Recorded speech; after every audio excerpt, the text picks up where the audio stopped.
for joining us for our newest webinar. Tonight, we are so lucky. We are talking with Dr. Sarah Thomas and Starr Sackstein. And tonight, our topic is being a connected educator. So I am not going to waste any time. I'm going to let these two amazing ladies take control right here from the beginning. And I'm going to start with them, let them introduce themselves, and then I'm going to let them share all their wisdom with you. So ladies, thank you so much for being with us tonight. Thank you for having us. Yeah, it's definitely a pleasure to be here. So hi, everyone. My name is Sarah Thomas. Let me see, it's my 13th year in education. In that time, I've taught every grade from 1st to 12th at some point. Currently, I'm a regional technology coordinator in a very large district of Maryland.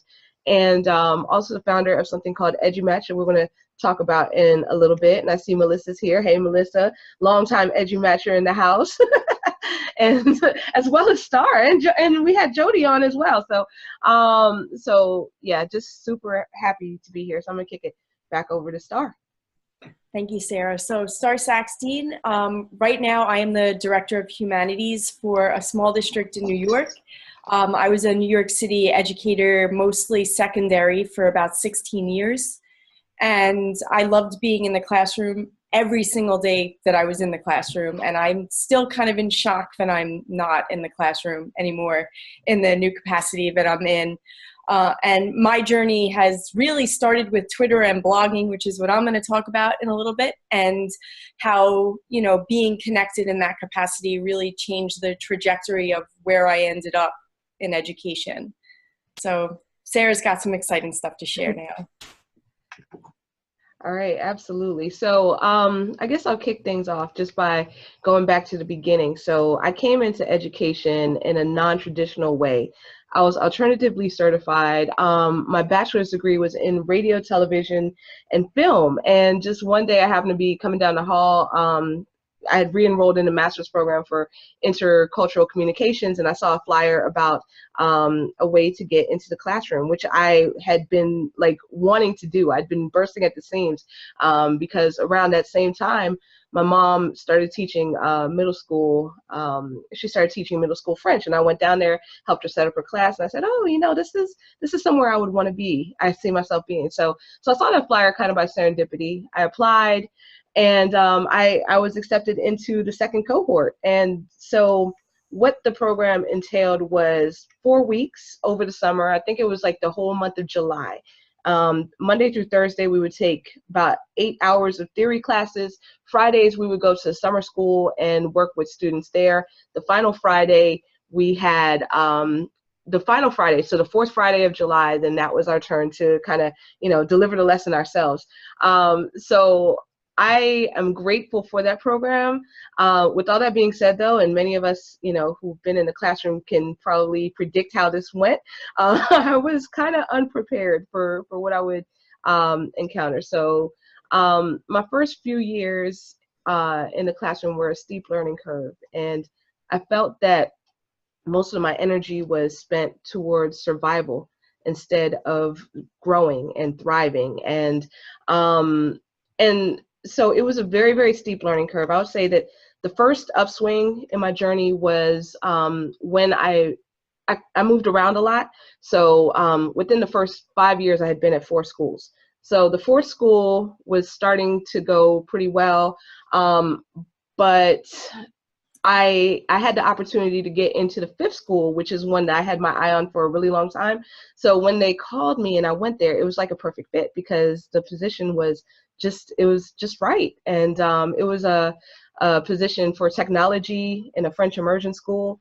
And the principal was amazing. The staff was just amazing. And it was there that I started to actually grow because I was given 2 things. I was given trust, and I was given independence as well. So the not independence per se, but the support as well as you know, being able to take risks, you know, productive risks for my students. So risk taking was definitely encouraged, and I was able to try different things, different best practices I'd learned about and stuff like that. So that was like the first upswing. And I would say the second one, I can actually pinpoint the date. It was April 23rd, 2013. And that was when I signed up for Twitter at a conference. And I just saw a hashtag go by. I'd been on Twitter since like 2007, but it was all to interact with VH1 stars. So I wasn't getting a lot of learning out of that. But I didn't want to be left out of the conversation. So I created my current Twitter account, Sarah the Teacher, and just jumped in the conversation. And once I got in there, it was like you'd been holding your breath for a really long time and you just like took a deep breath in. That's what it felt like. Just everything was just, I mean, I can't even describe it. It was just amazing. So I just couldn't get enough of it. I just kept on going on and on and on, just a bunch of different opportunities I saw present themselves, like Twitter chats, learned about that, learned about different presentations, different conferences in the area. So I started going to those. Ed camps. I started creating videos, you know, on ed tech, because I was pretty good at ed tech. So I started creating videos, putting those out, things like that. And then in 2014, I was having a conversation with one of my friends, and just an idea just kind of organically came out of the conversation that just changed my life. So pretty much the context was, it was a Friday night. Talking to my friend on Voxer, because I mean, I guess that's what you do when you're cool on Friday nights, right? You talk on Voxer. So we were having this conversation, and she said something that reminded me of something that my cousin had once had told me a few weeks back, because he was a math teacher in New York. He had been a math teacher in New York, and he told me about some of the things that he was doing. So I said, hey, you know, you and him need to talk, as well as this other person that we both know. So, you know, all three of y'all should talk. And so I said, wait a minute, is there something that will do this? Like introduce person A to person B to person C, saying, you know, y'all are interested in the same things. I mean, there was the Twitter chats, there were the Voxer groups, but nothing like really making an introduction. So I looked, didn't see anything. So I set up an account on Twitter, thought that it was going to totally flop, but someone reached back out, someone in Australia actually. So it started out international.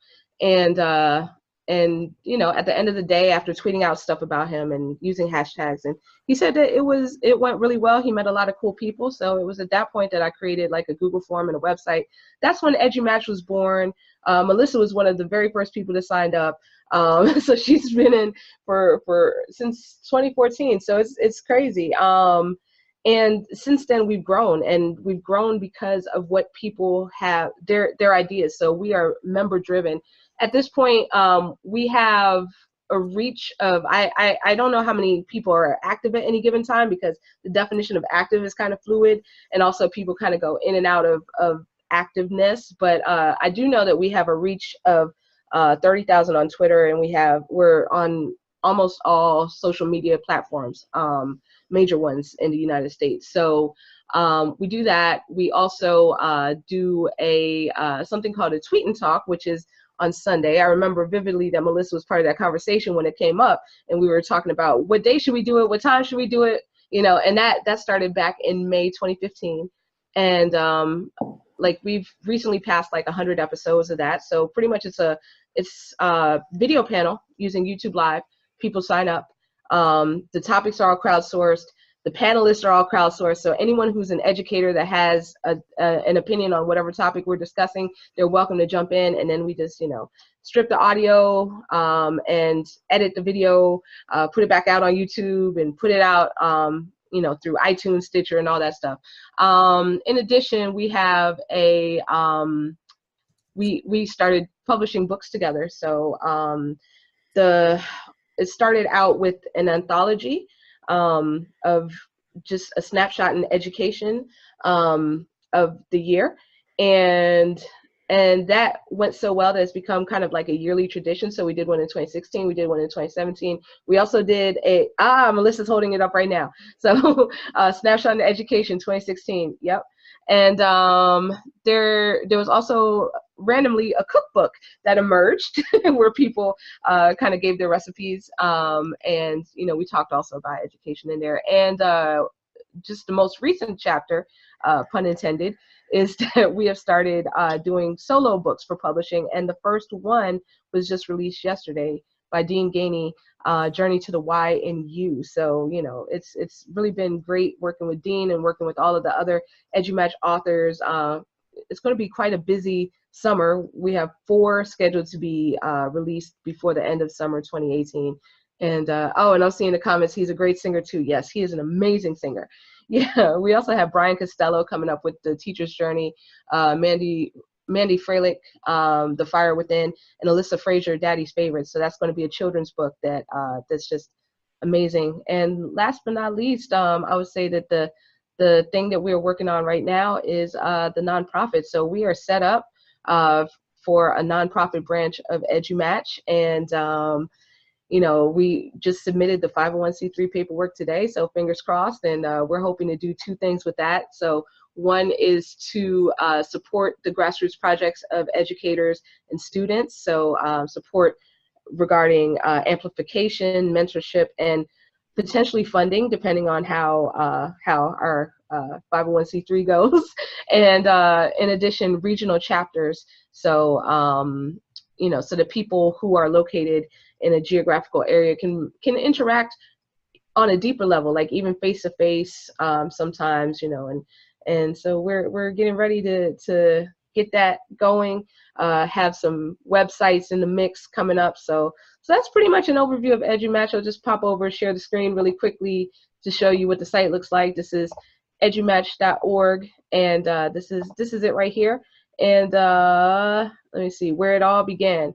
I don't know if I can make my screen. Let me see. Okay, so where it all began was this sign up form. This is pretty much the original form with just a couple more questions, a couple more tweaks, but it's still there. So I'm not going to say that I keep up with it as well as I should, but definitely it's still part of what we do. So so that's a little bit about EduMatch. So I'm feeling a little silly about letting Sarah go first, because my story is not nearly as awesome as yours. But I will say this, our beginnings are very similar. I too kind of went an alternative path to get started when I started teaching. When I went to college, I was absolutely not going to be a teacher. Although everyone else in my family knew that I was going to be a teacher, it just wasn't as evident to me as it was to everybody else. I wanted to be a writer. I was pretty sure about that. That was sort of my gift from a very young age.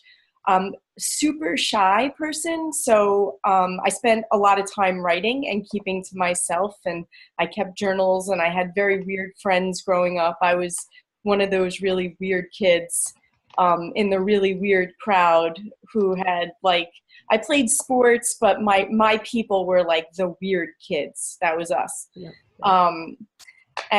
And when I got my degree in English, you know, and I went into publishing for a little bit, but it really didn't take.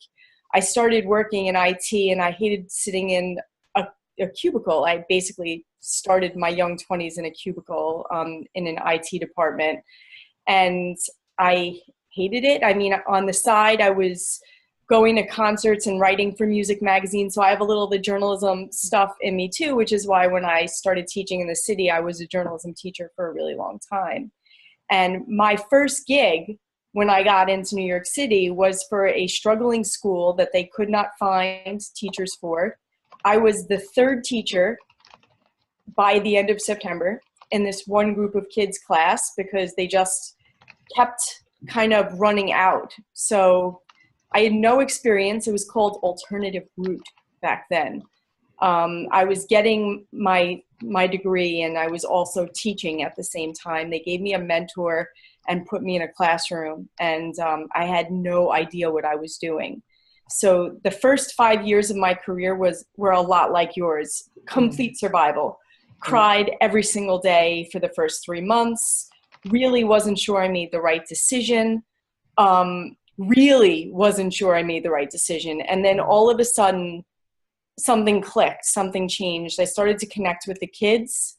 I started to feel less like an other in the space that I was in, and really started to have a tremendous empathy for these students. Now, the ironic part was I lived about 5 miles away from where this school was.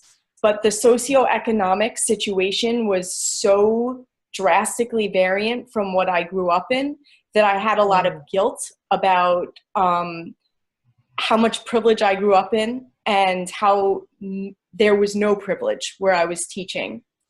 And I think that I threw myself into it because I didn't understand the disparity as a 23-year-old teacher in New York City, because I only had my own schooling experience to really have in that arena, and everyone I went to school with pretty much looked like me, if not wealthier and whiter. And so there was a huge learning curve. I needed to learn about my kids. I needed to learn about their backgrounds. I made a lot of really big mistakes really early on, but they were so forgiving. My students were so forgiving of all the stupid things I thought and believed.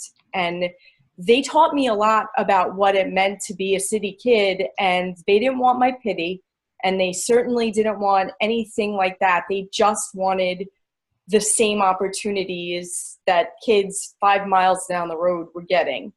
Mm-hmm. And I really felt committed to helping that happen as much as I could. Unfortunately, 3 years into that stint at that first school, the school went SIR. The state took it over. They wanted us to teach scripted lessons. I refused to do that. Part of the reason the kids connected with me was because I was so different than all of their other teachers, and it felt really wrong to have to read a script when I walked into class because that didn't seem what they needed. I took a short stint on Long Island a little bit after that. I absolutely hated working in an affluent district, really hated it. Went back to the city after that, and that's when I found my home around year 6. It was a journalism school.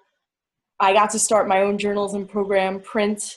I had a really great mix of kids because we were in Queens. So there were kids from all over the city that chose to come there for the journalism. And I stayed there for 9 years. And in that 9 years, that's when everything in my career pretty much changed. About year 7 or 8, I stopped getting really good feedback from my administrators. And at that point, I needed to better myself. Alan November actually came to speak at our school. And that's when I signed up for Twitter initially. It had to be in like 2008. And I did nothing with it after he left because it didn't resonate with me right away. And then a year or so later, when I started writing my first book, I started getting into Twitter because I was sort of trying to feel out my audience. And the first book was all about the myths of the first 5 years of teaching, because I felt so woefully unprepared no matter how much schooling I went through. And I felt like teachers deserved the right, new teachers deserved to know what they were getting themselves into. I kind of liken those first 5 years to pregnancy, when you're about to have your first kid. And people tell you motherhood is great, but they don't tell you any of the crappy stuff right away. You kind of have to figure that stuff out for yourself along the way. And it's not to say that it's not awesome. It's just really freaking hard. It's really hard. And nobody tells you the really hard part about it, and not in like a complainy sort of way, but like in a realistic, like, you should know. You will cry.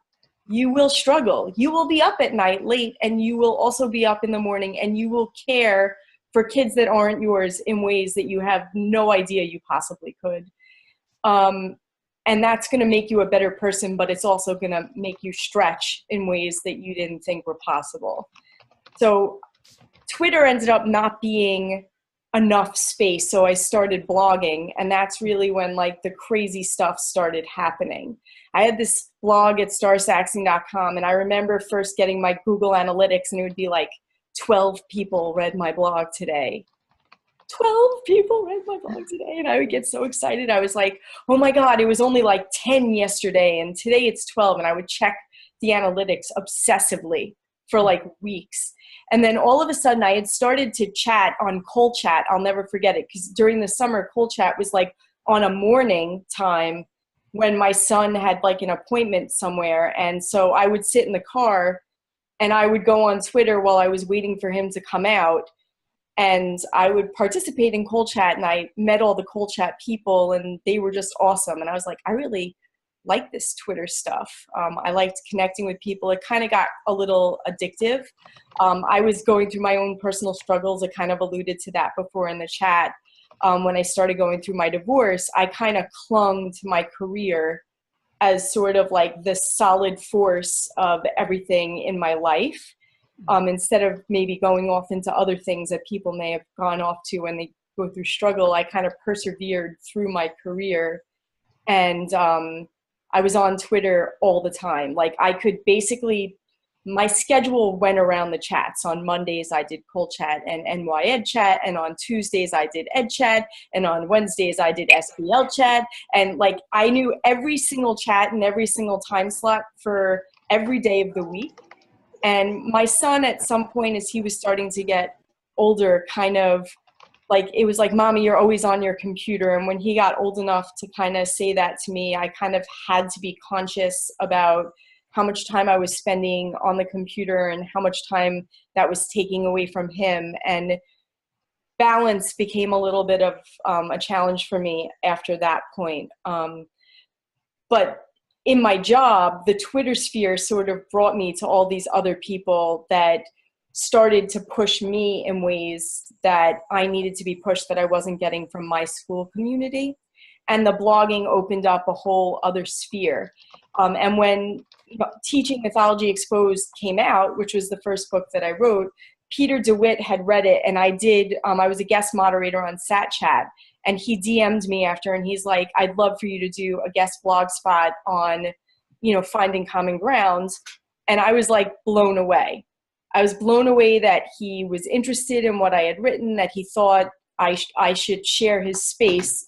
And he's like, write me something about anything that you think would be appropriate that kind of goes along with what you did. And he's like, I was like, deadline. He's like, I don't know, 2 weeks. I literally got it to him 2 hours later. And he was like, you're crazy. You just sat down and like did that right now. And I was like, yeah, if you ever want me to write again, I'd be happy to write again. And like, sure enough, he asked me. And by the third or fourth guest post I did for him, he's like, you really need your own blog. I'm going to talk to my editor about you. And I don't know, I had never been one of those people who sort of got lucky enough to be in the right place at the right time. I was always just a worker. And I mean, different things happened, don't get me wrong.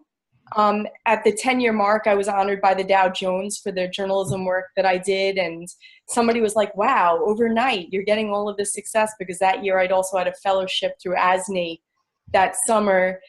And I was like, yeah, overnight, 10 years ago. It's the longest night ever in the last 10 years of my career.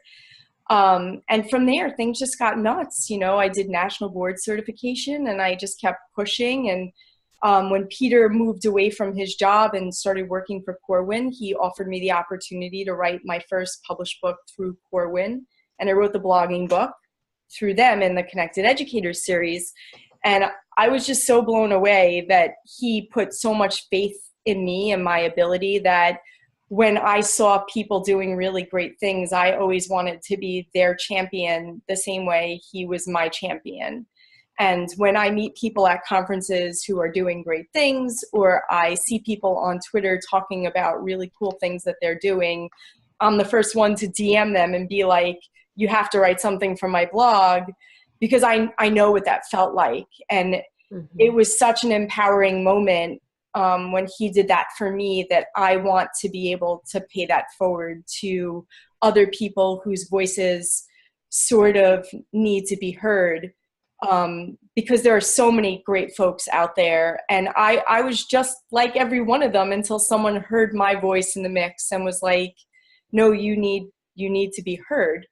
And then, really crazy things start to happen when you write a blog for Ed Week. I mean, people ask me, how do you get books published? And I really have never had to go the traditional route. People have always sort of sought me out because I've been doing the blogging for such a long time. So then it was hacking assessment, teaching students to self-assess, hacking homework, the questions book that I did with Roman and Littlefield, more recently, peer feedback in the classroom. I was lucky enough to contribute to Education Right Now last year, and this year I'm working on What Great Educators Do Differently. And there always seems to be different projects. And you're writing a hacking book too?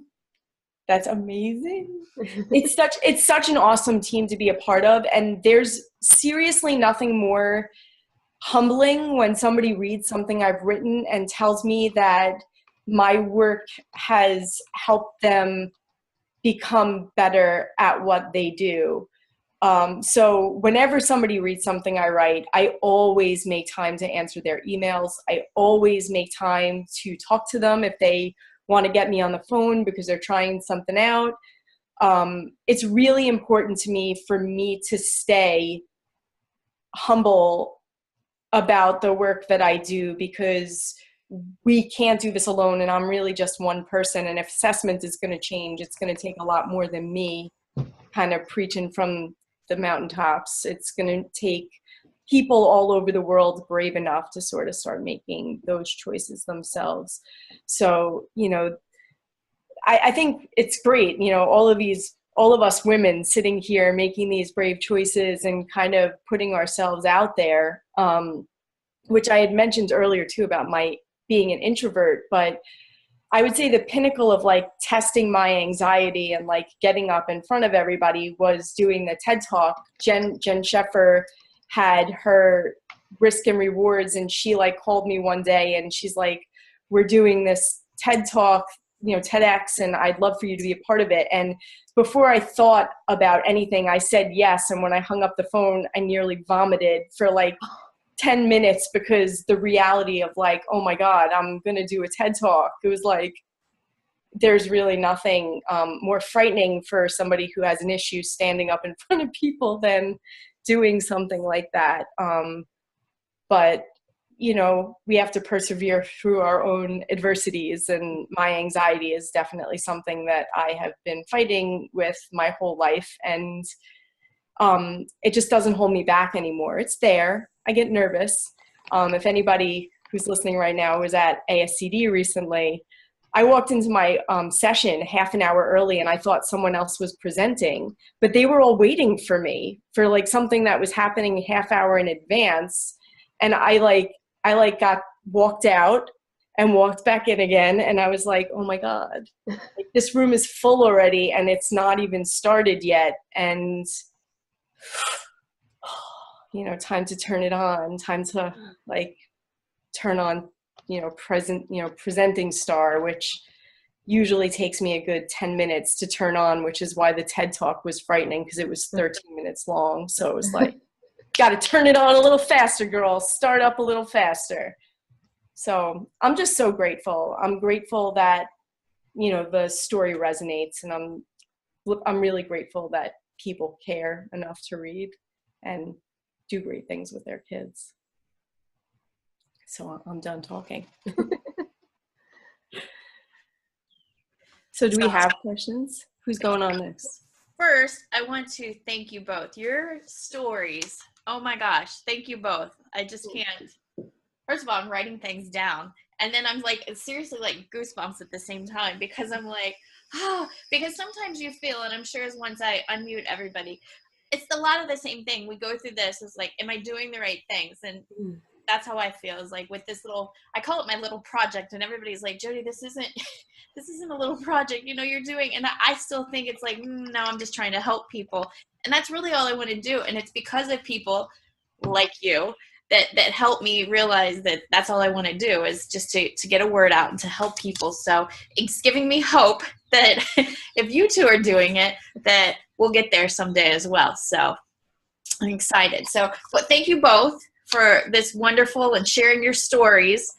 And I hope you'll continue to share your message with all of us. And I'm just so thrilled that you came on tonight to do this for us.